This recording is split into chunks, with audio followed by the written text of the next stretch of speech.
Doctor Padmakshi ಅವರೇ, ಬಹುಶಃ ಈ ಸಿಂಡ್ರೋಮ್ ಅನ್ನುವಂಥದ್ದು ಈಗ ನಾವು ಮಾತಾಡುವಂಥ ಸಂದರ್ಭದಲ್ಲಿ ಒಂದಷ್ಟು ಮಕ್ಕಳಿಗೆ ಎಲ್ಲವೂ ಕೂಡ ಈಸಿಯಾಗಿ ಸಿಕ್ಬಿಡುತ್ತೆ, ಅಥವಾ ಯಾರೇ ಆಗಲಿ ಇವತ್ತಿನ ದಿನಮಾನದಲ್ಲಿ ಈಸಿಯಾಗಿ ಸಿಕ್ಬಿಡುತ್ತೆ ಅನ್ನುವಂಥದ್ದು.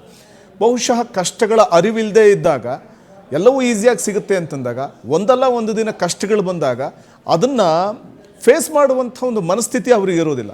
ಸೊ ಅದು ಎಲ್ಲೋ ಒಂದು ಕಡೆ ಮಾನಸಿಕ ಖಿನ್ನತೆಗೂ ಒಳಗಾಗುವಂತೆ ಮಾಡಿಬಿಡುತ್ತಲ್ವಾ? ಸೊ ನೀವು ಯಾವ ರೀತಿ ವ್ಯಾಖ್ಯಾನಿಸ್ತೀರಿ? ತಮ್ಮ ಫಸ್ಟ್ ರಿಯಾಕ್ಷನ್ ಈ ಬಗ್ಗೆ. ಡಿಪ್ರೆಷನ್ ಮುಂಚೆ ಇತ್ತು, ಆದ್ರೆ ಅದು ಬೆಳಕಿಗೆ ಬರ್ತಿರ್ಲಿಲ್ಲ. ಯಾಕಂದ್ರೆ ಅದನ್ನ ಜನ ಮಾತನಾಡಕ್ಕೆ ಮನೇಲೆ ಸಿಗ್ತಾ ಇದ್ರು ಜನ. ಆದ್ರೆ ಈಗಿನ life style everybody wants to be independent. ಅದೇನು ಈ ಭಾರತ ದೇಶಕ್ಕೆ ಇಂಡಿಪೆಂಡೆನ್ಸ್ ಬಂದ್ಮೇಲೆ ಆ ಇಂಡಿಪೆಂಡೆನ್ಸ್ ನ ಬೆಲೆನೇ ಇಲ್ಲ. ಇವ್ರಿಗೆ ಇಂಡಿಪೆಂಡೆಂಟ್ ಬೇಕು ಪ್ರತಿಯೊಬ್ರು. ಒಂದು 9ನೇ ಕ್ಲಾಸ್ ಹುಡುಗಿ ನನ್ಗೆ ಈಗ ಒಂದು ವಾರದ ಮುಂಚೆ ಹೇಳ್ತಾರೆ, I want my independence, I want my privacy. ಈಗ #ಪ್ರೈವಸಿ ಅಂತೆ, ಅದನ್ನೇನೊಂದು ಟ್ರೆಂಡಿಂಗ್ ವಿಚಾರ ಅಂತೆ. ನಾನ್ ನನ್ನ ಜೊತೆಗೆ ಇರ್ಬೇಕು, ನಾನು ಆರಾಮಾಗಿರ್ಬೇಕು, ನಾನು ಯಾರ ಮಾತು ಕೇಳಂಗಿಲ್ಲ, ಈ ರೀತಿಯಾದಂತ ಒಂದು ವಿಚಾರ.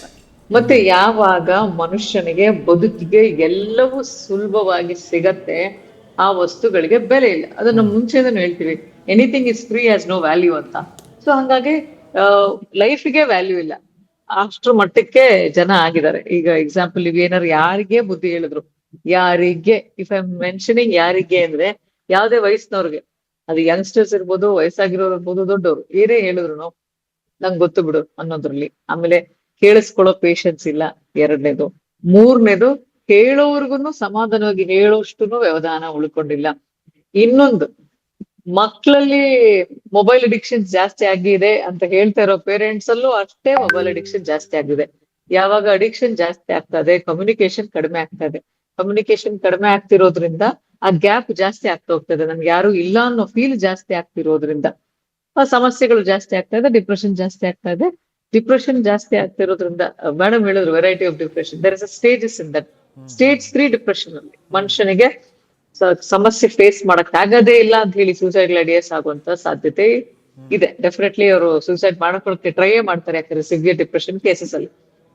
ಈ ತರ ಈಗ ಮುಂಚೆ ಮಕ್ಕಳಿಗೆ ನೀನಿಂತದ್ ಓದು ಕೊಡಿಸ್ತೀನಿ ಅಂತ ಹೇಳಿ, ಈಗ ಕೂತ ಜಾಗದಲ್ಲೇನೆ ಈಗ ಚೆನ್ನಾಗಿ ಎಕ್ಸಾಮ್ ಮಾಡಿದ್ರೆ ನಾವೆಲ್ಲರೂ ಹೋಗಿ ಮಸಾಲ್ ಪುರಿ ತಿನ್ಕೊಂಡ್ ಬರ್ತೀವಿ ಅನ್ನೋದಿತ್ತು.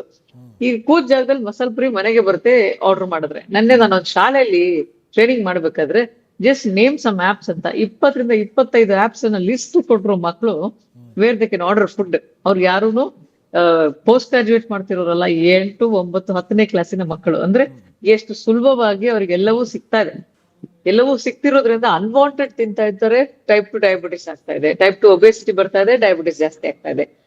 ಅದಾದ ನಂತರ ಆಟೋ, ಕ್ಯಾಬ್ ಮನೆ ಬಾಗಿಲಿಗೆ ಬರುತ್ತೆ. ಫಿಸಿಕಲ್ ಆಕ್ಟಿವಿಟಿ ಯಾವುದ್ರಲ್ಲೂ ಇಲ್ಲವೇ ಇಲ್ಲ. 4 ಜನ ಮಾತಾಡ್ಸ್ಬೇಕು ಅನ್ನೋ ವಿಚಾರನೂ ಇಲ್ಲ. ಇವೆಲ್ಲವೂ ಚೇಂಜ್ ಆಗ್ತಿರೋ ಲೈಫ್ ಸ್ಟೈಲ್ಸ್ ಇಂದ ಫಿಸಿಕಲ್ ಆರೋಗ್ಯಕ್ಕಿಂತ ಹೆಚ್ಚಾಗಿ ಮಾನಸಿಕ ಆರೋಗ್ಯನೂ ಜಾಸ್ತಿ ಆಗ್ತದೆ. ಇವತ್ತು ಆಕ್ಚುಲಿ ಡಾಕ್ಟರ್ಸ್ ಡೇ ಎಲ್ಲಾ ಕಡೆನೂ ಡಾಕ್ಟರ್ಸ್ ನ ಕರೆದು ಅಪ್ರಿಶಿಯೇಟ್ ಮಾಡ್ತಾ ಇದಾರೆ, ಫೆಲಿಸಿಟೇಷನ್ ಮಾಡ್ತಾ ಇದಾರೆ. ನಾಳೆಯಿಂದ ಇದೇ ಡಾಕ್ಟರ್ ಬಗ್ಗೆ ಕಮೆಂಟ್ ಹೊಡಿತಾರೆ, ಅಯ್ಯೋ ಬಿಡೋ ಏನೋ ಹೇಳ್ಕೊಂತಾರೆ, ಓದೋರೇ ಹೇಳ್ಕೊಂತಾರೆ ಅನ್ನೋ ತರದಲ್ಲಿ. ಅದ್ ಯಾರೋ ಒಬ್ರು ಈ ತರ ಸಮಸ್ಯೆಗಳ ಪರಿಹಾರ ಹೇಳ್ಬೇಕಾದ್ರೆ ದಯಮಾಡಿ ಕೇಳಿಸ್ಕೊಳ್ಳೋ ವ್ಯವಧಾನನೂ ಕಡಿಮೆ ಆಗೋಗಿದೆ. ಪೇಷನ್ಸ್ ಹ್ಯಾಸ್ ರೆಡ್ಯೂಸ್ಡ್ ಸಿಕ್ಕಾಪಟ್ಟೆ. ಕಾನ್ಸಂಟ್ರೇಷನ್ ಮುಂಚೆ ಎಲ್ಲ ಸಿಕ್ಕಾಪಟ್ಟೆ ಇತ್ತು. ಈಗ ಒಂದು ಪಾಠ ಕೇಳ್ಬೇಕಾದ್ರೆ ಮುಂಚೆ ಕ್ಲಾಸಸ್ 40 ಮಿನಿಟ್ಸ್ 1 ಅವರ್ ಇರ್ತಿತ್ತು. ಇವಾಗ ಅದನ್ನೆಲ್ಲ ಕಡಿಮೆ ಮಾಡಿದ್ದಾರೆ. ಯಾಕಂದ್ರೆ ಅಟೆನ್ಷನ್ ಸ್ಪ್ಯಾನ್, ಕಾನ್ಸಂಟ್ರೇಷನ್ ಎಲ್ಲ ಕಡಿಮೆ ಆಗಿರೋ ಕಾರಣಕ್ಕೆ ಸಾಕಷ್ಟು ಚೇಂಜಿಂಗ್ ಲೈಫ್ ಸ್ಟೈಲ್ ಇಂದ ಎಲ್ಲವೂ ಸುಲಭವಾಗಿ ಸಿಗ್ತಾ ಇರೋದ್ರಿಂದ ನಾವೊಂದು ಸಿನಿಮಾ ನೋಡ್ಬೇಕಂದ್ರೆ ಎಷ್ಟ್ ಕಷ್ಟ ಪಡ್ಬೇಕಾಯ್ತು. 1 ವಾರದಲ್ಲಿ 1 ಸಿನಿಮಾ ಸಿಗ್ತಿತ್ತು. ಒಂದು ಮೊಬೈಲ್ ಫೋನ್ ಒತ್ತಿದ್ರೆ 1 ದಿನಕ್ಕೆ 1000, 100 ಎಲ್ಲಾ ತರದ ವೆರೈಟಿ ರೀಲ್ಸ್, ಸಿನಿಮಾ, ಇನ್ಫಾರ್ಮೇಶನ್ ಎಲ್ಲ ಸಿಗೋದ್ರಿಂದ ಅದು ಜಾಸ್ತಿ ಆಗೋಗಿದೆ. ಜಾಸ್ತಿ ಯಾವಾಗ ಆಗುತ್ತೆ, ಸಮಸ್ಯೆ ಆಗುತ್ತೆ. ಆಗೋಷ್ಟು anything too much also is a problem ಅಂತ. ಸೊ ಇತ್ತೀಚಿನ ದಿನಗಳಲ್ಲಿ ನಾಲೆಜ್ ಆಮೇಲೆ ಅನ್ವಾಂಟೆಡ್ ಎಂಟರ್ಟೈನ್ಮೆಂಟ್ ಜಾಸ್ತಿ ಆಗಿರೋದ್ರಿಂದನು ವ್ಯಕ್ತಿಗಳ ಸಂಬಂಧ ಕಡಿಮೆ ಆಗಿ ಸಮಸ್ಯೆಗಳು ಜಾಸ್ತಿ ಆಗ್ತದೆ. ಇಲ್ಲಿ ಇನ್ನೊಂದು ಏನು ಅಂದ್ರೆ ಕಾಂಪಿಟೇಟಿವ್ ಯುಗ ಅಂತ ಹೇಳಿ ಎಲ್ಲರ ಮೇಲೂ ಒತ್ತಡ. Everybody has stress. ಯಾರನ್ನ ಮಾತಾಡ್ಸೋ ಸ್ಟ್ರೆಸ್. ಚಿಕ್ಕ ಮಕ್ಳಿಗೆ ಹೇಳೋ ಅಯ್ಯೋ ನಂಗೆ ಸ್ಟ್ರೆಸ್, ದೊಡ್ಡವ್ರನ್ನ ಮಾತಾಡ್ಸೋ ಅಯ್ಯೋ ನಂಗೆ ಸ್ಟ್ರೆಸ್. ಸ್ಟ್ರೆಸ್ ಇಂದ ನಾನು ಊಟ ಮಾಡಕ್ಕಾಗಿಲ್ಲ, ಸ್ಟ್ರೆಸ್ ಇದೆ ನಾನು ಕೆಲಸ ಮಾಡಕ್ಕಾಗಿಲ್ಲ, ಸ್ಟ್ರೆಸ್ ಇಂದ ನಾನು ನಿದ್ದೆ ಮಾಡಕ್ಕಾಗಿಲ್ಲ, ಬರೀ ಇದನ್ನೇ ಹೇಳ್ತಾರೆ ಎನಿ ಏಜ್ ಗ್ರೂಪ್ಸ್. ಸೊ ಅಷ್ಟ್ರ ಮಟ್ಟಕ್ಕೆ ಜೀವನ ಶೈಲಿ ಚೇಂಜ್ ಆಗಿರೋದ್ರಿಂದ, ಪ್ರಪಂಚ ಚೇಂಜ್ ಆಗಿರೋದ್ರಿಂದ, ಕಾಂಪಿಟೇಷನ್ ಆಮೇಲೆ ಜನರು ಕಡಿಮೆ ಆಗಿರೋದ್ರಿಂದ ಒಂದು ಮನೇಲಿ ಒಂದೊಂದೇ ಮಕ್ಕಳು, ಇದೆಲ್ಲ ಚೇಂಜಸ್ ಮನುಷ್ಯನಲ್ಲಿ ಈ ತರದ ಸಾಕಷ್ಟು ಸಮಸ್ಯೆಗಳನ್ನ ತರ್ತಾ ಇದೆ.